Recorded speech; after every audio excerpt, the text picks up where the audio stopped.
अखण्डमण्डलाकारं व्याप्तं येन चराचरं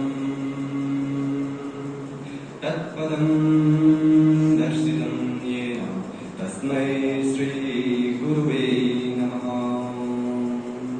प्रणाम करता हूँ मैं अपने गुरुदेव श्री शिवांग योगेश्वर को, और प्रणाम करता हूँ डायरेक्टर सर के चरणों में, जिन्होंने हमें इस योग का बनाया, आपके सामने बोलने के योग्य बनाया है। जो मेरा टॉपिक है वो है कुंडलिनी।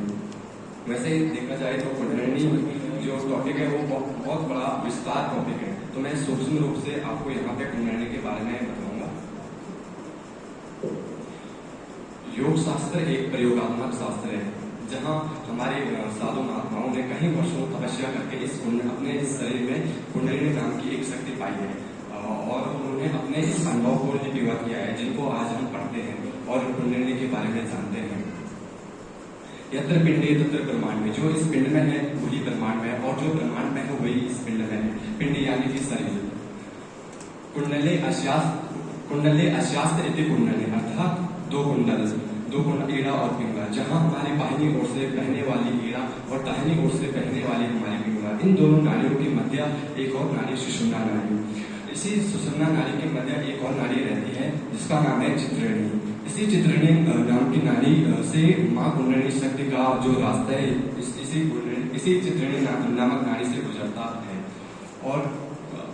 और हमारे इस शरीर में, इस देह में 7 चक्रों की बात की है, जहाँ प्रथम में मूलाधार चक्र, जहाँ इस कुंडलिनी शक्ति का स्थान है, शक्ति का स्थान है, और जहाँ इस कुंडलिनी शक्ति को पहुंचना होता है वो उस स्थान का नाम है सहस्त्रार चक्र, यानी कि आपका सिर, जहाँ पे हमारी चोटी रहती है उसके ठीक नीचे सहस्त्रार चक्र का स्थान, यानी कि शिव का स्थान। होता क्या है कि जो आम इंसान होता है उसकी जो ऊर्जा है, जो शक्ति है, या कुंडलिनी शक्ति, वो हमेशा नीचे की ओर रहती है, नीचे की ओर, यानी कि वो संसार की जो भी मोह माया या वासना उसमें लिप्त रहता है, और वो अपना जो परम लक्ष्य है, जहाँ जिस लक्ष्य के लिए उसने जन्म लिया है या जहाँ उसको पहुंचना होता है, वो भूल जाता है। अगर देखा जाए, एक योगी जब अपने गुरु के निर्देशानुसार यम नियम आसन प्राणायाम प्रत्याहार धारणा ध्यान समाधि कुंभक और षटक्रम से अपने इस देह को शुद्ध करता है, और इस कुंडलिनी शक्ति को, इस ऊर्जा को जब जागृत करता है, तो यह प्रथम में हमारे मूलाधार चक्र का भेदन करते हुए द्वितीय चक्र यानी कि स्वादिष्ठान चक्र में पहुंचती है, और वहां का भेदन करते हुए इसी प्रकार मणिपुर, अनाहत और विशुद्धि और आज्ञा, अंत में यह शिव से मिल जाती है, यानी कि आपके सहस्त्रार चक्र में शिव से मिल जाती है। अभी हम देव प्रयाग में हैं, यानी कि देवों की भूमि में। हमारे ठीक नीचे हमारे ठीक नीचे 2 नदियों का संगम, जहाँ भागीरथी और अलकनंदा, जहाँ मानो भागीरथी ईड़ा नाड़ी और अलकनंदा पिंगला नाड़ी, दोनों नदियों जब एक हो जाते हैं तो एक नई नदी का निर्माण होता है, जिसको माँ गंगा कहा गया है। मानो वो माँ गंगा सुषुम्ना नाड़ी है। तो जब दोनों नदियां एक हो जाती है तो अपना अस्तित्व भूल देती हैं कि मैं मंदाकिनी हूँ या मैं अलकनंदा हूँ, तो वो एक होकर गंगा बन जाती है। उसी प्रकार जब गंगा वहां आगे बढ़ती है तो वो एक विराट स्वरूप, यानी कि एक सागर में विलीन हो जाती है, उस सागर में घुल जाती है।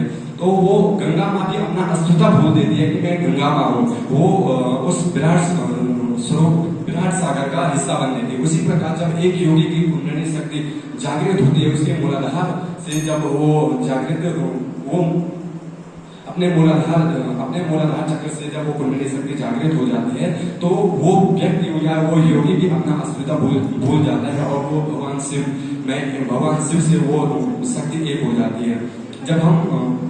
जब हम किसी मंदिर में जाते हैं, भगवान शिव के मंदिर में जाते हैं, वहाँ हमें सीखने को बहुत कुछ मिलता है, पर हम सजगता पूर्वक जाते नहीं है उस मंदिर में। हम जाते हैं और पानी चढ़ा के चढ़ाते भी नहीं है, बस डालते हैं और वापस आ जाते हैं। तो जो समय होता है उस जगह का, जहाँ चाहे आप केदारनाथ जाएं या किसी भी शिव मंदिर में जाएं, तो वहाँ कुछ समय हमें नंगे पांव अंदर जाना होता है, और कुछ समय वहाँ ठहर के वापस आना होता है। जो वो समय अंदर जाने और वहाँ रुकने और बाहर आने का, वो बहुत महत्वपूर्ण समय होता है। वहाँ हमें बहुत कुछ सीखने को मिलता है, उसमें से जब आप अंदर जाएंगे तो देखेंगे आपके सामने एक शिवलिंग है, और उस शिवलिंग के चारों ओर आपको एक देखने को एक सर्प मिलेगा। उसी उसी सर्प देखेंगे एक सर्प मिलेगा। तो जब सर्प जो सर्प है उसका फल देखेंगे कि ऊपर यानी कि शिवलिंग के ऊपर रहता है। तो जो वो हमारी कुंडली शक्ति होती है वो सर्पाकार के रूप में हमें सहस्त्रार यानी कि हमारे सिर में पहुंचानी होती है। इसी को कुंडली शक्ति जागरण कहते हैं। और इसके अनेकों लाभ हैं और अनेकों हानियां भी हैं। अनेकों लाभ और अनेकों हानियां भी हैं इस कुंडली शक्ति जागरण की। आज बाजार में कई दुकानें खुली है कि योग के नाम है कि मैं कुंडली शक्ति जागरण कर लूंगा या मैं ये कर लूंगा, भक्ति योग, कर्म योग, ये बहुत सारी दुकानें खुली है। वो तुम उसको योग का कोई केंद्र या योग का कोई विद्यालय ना समझो। वो एक दुकान है, वहां आपकी कुंडली शक्ति जागरण नहीं हो पाएगी। कुंडली शक्ति जागरण का होगी जब आपको एक विशेष गुरु मिलेगा। वो गुरु जिसकी कुंडली शक्ति जागृत हो चुकी है या वो पूर्णतः उसके बारे में जानता है और वो जो वहाँ का जो वातावरण है वो एकांत वातावरण, तभी आपकी कुंडली शक्ति जागृत हो पाएगी। धन्यवाद। मैं अंत में भगवान शिव को समर्पित